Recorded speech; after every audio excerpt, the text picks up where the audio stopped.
Hello hi friends, చూసారా మనము ఈ కంపోస్ట్ బిన్న పెట్టుకున్నాను కదా. ఈ కవర్ ఎందుకు పెట్టుకున్నానంటే స్క్విరల్స్ వచ్చి కాయలు కొరికేయకుండా ఉంటాయని.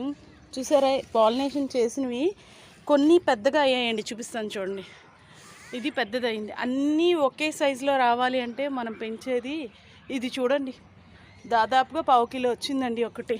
చూస్తున్నారా ఎంత లేతగా ఉన్నాయో. ఇదిగోండి, ఒకే బిన్నులో ఇన్ని పాలినేషన్ చేయడం వల్ల కొన్ని చిన్నగానే ఉండిపోయి కొన్ని ఎదిగేయండి. ఈరోజు వీటిని హార్వెస్ట్ చేసేసుకుందామండి. ఇంకా కొద్ది రోజుల నుంచినా సరే మిగతావి పెద్ద సరి కదా, ఇవి ముదిరిపోయే అవకాశం ఉంటుంది. బీరా చూడండి, ఈ వీణీలు ఇలా కనిపించాయి అనుకోండి, మనం కోసుకోవడానికి రెడీగా ఉన్నట్టేనండి. అప్పుడు హార్వెస్ట్ చేసేసుకుంటే మనకు ముదిరిపోవు అనమాట. విత్తనానికి కావాల్సి వస్తే వదిలేసుకోవచ్చు. ఇదిగోండి, నేను ఒక్కో కిండీలో ఒక